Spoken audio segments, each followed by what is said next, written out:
السلام علیکم ورحمۃ اللہ وبرکاتہ۔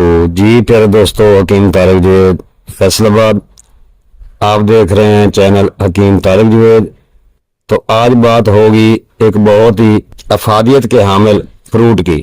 تو پیارے دوستو، آج بہت ہی پیارا سرکہ جو سوکھے سڑے جسموں کو پھر سے تر و تازہ کر دیتا ہے وہ بتاؤں گا، دھیان سے سنیے اور تربوز کا موسم ہے، اس کو ضرور بنائیے۔ تربوز کے سرکے بنانے کا طریقہ آگے چل کر بتاتے ہیں۔ پہلے بات ہو جائے نبی کریم صلی اللہ علیہ وسلم ہی۔ نبی کریم صلی اللہ علیہ وسلم تربوز کھجور کے ساتھ کھایا کرتے تھے۔ اس کو ترمذی ابو داؤد نے بیان کیا کہ آپ فرماتے تھے کھجور کی گرمی تربوز کی سردی سے ختم کی جائے گی اور اس کی سردی کھجور کی گرمی سے ختم کی جاتی ہے۔ تربوز کا مزاج سر تر ہے، یہ مقوی اعصاب ہے، مقوی دماغ ہے، مقوی قلب ہے۔ حکماء جانتے ہیں صفرا گرمی کا علاج سر تر سے گرم تر ہے۔ اعصاب دماغ کو محرک کر کے صفرا کا اخراج کرنا یہ درست علاج ہے۔ لہذا تربوز دماغ و اعصاب کو محرک کرتا ہے۔ کھجور کی کیفیت گرم تر ہے، یہ جگر کی پیدا کردہ رطوبات صفرا یعنی گرمی کو پیدا بھی کرتی ہے اور خارج بھی کرتی ہے۔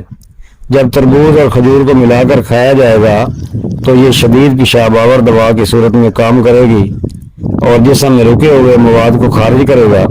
پیشاب کے ذریعے اور پخانے کے ذریعے یہ دونوں غذا مشینی طریق پیدا کرنے والی غذا ہیں۔ ان کا کام جسم سے فاضل حرارت جو ہماری ضرورت سے زیادہ ہے اس کو خارج کرنا اور صفراوی علامتوں کو بھی دفع کرنا ہے، مثلا گھبراہٹ، قلب کی دھڑکن، تیز پلپیٹیشن ہونا، پیلا یرکان، سوزاک، ہاتھ پاؤں کی جلن، الرجی، دھفڑی، بلڈ پریشر ہائی کو ٹھیک کرنا، ان تمام علامتوں کو دور کرتا ہے۔ نیز اس تربوز اور کھجور سے یورک ایسڈ، کولیسٹرول اور شوگر کنٹرول ہوتی ہے۔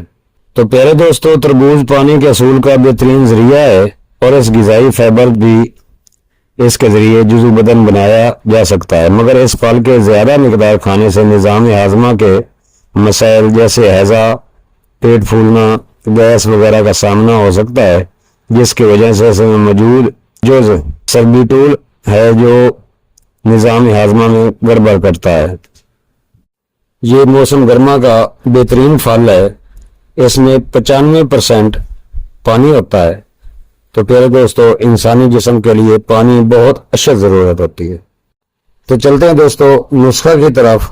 ایک اچھا تربوز لیں جو کم از کم 4-5 کلو کا ہو، اس کو ٹکی لگائیں، ٹکی چھوٹی لگائیں، اس کے اندر لکڑی سے گودے کو مسلنا شروع کریں، مسل کر اس میں پانی بن جائے، سارے تربوز کو نہیں بنانا، بس تھوڑا سا پانی بن جائے، اس میں پتری فولاد 100 گرام ڈال دیں اور 100 گرام مجیٹ ڈال دیں اور 100 گرام میوہ ڈال دیں، یعنی کہ سوگی جس کو بولتے ہیں، 100 گرام وہ ڈال دیں اور 100 گرام ہی اس میں کھجور ڈال دیں۔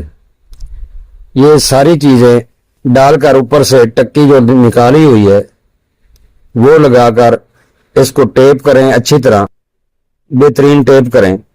ٹیپ کر کے اس کو کسی بڑے برتن میں ڈال کر، برتن سٹیل کا ہو یا مٹی کا ہو، اس میں ڈال کر اوپر سے اس کا منہ بند کر کے گندم میں دبا دیں۔ گندم نہ ہو تو جو بھینسوں کی بچی ہوئی روڑی ہوتی ہے، آلی ہوتی ہے، یعنی کہ گوبر خشک شدہ پڑا ہوتا ہے ڈھیری کی صورت میں، اس کے اندر 21 دن کے لیے دبا دیں۔ منہ اچھی طرح بند کرنا ہے، بند کرنے کے بعد کپڑے سے باندھنا ہے اور اس ڈھیری میں دبا دینا ہے۔ 21 دن بعد نکالیں، اس کو ہاتھوں سے مسلیں، مسل کر اس کو نچوڑ لیں۔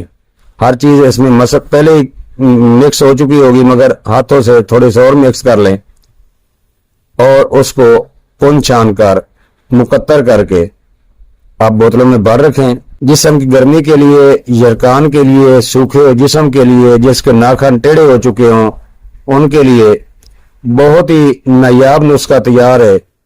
1 چمچ خوراک ہے، کچھ مریضوں کو متلی بھی ہو جاتی ہے تو پریشان نہ ہو، آپ اس کو جاری رکھیں، کم از کم 15 سے 20-21 دن استعمال کرائیں۔ خون کو پیدا کرتا ہے، جگر کی اصلاح کرتا ہے، اعصابی طاقت پیدا کرتا ہے، اور آپ انشاءاللہ مریض کو چنگا بھلا دیکھیں گے۔ اور جو مریض بالکل خشکی وجہ سے، گرمی کی وجہ سے سوکھ سڑ گیا تھا، اللہ کی مہربانی سے تر و تازہ ہو جائے گا۔ بنائیں اور دعا میں یاد رکھیں۔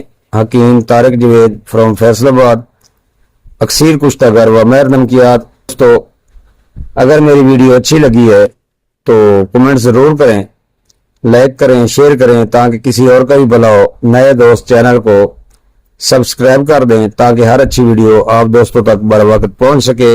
تو پیارے دوستو، یہ نسخہ جو میں نے بتایا ہے یہ پہلی بار یہاں کیا ہے۔ اللہ تعالیٰ آپ سب دوستوں کو خوش رکھے، آپ کے لیے بنائیں اور انسانیت کا بھلا کریں۔ کر بھلا سو ہو بھلا، انت بھلے کا بھلا۔ السلام علیکم ورحمۃ اللہ وبرکاتہ۔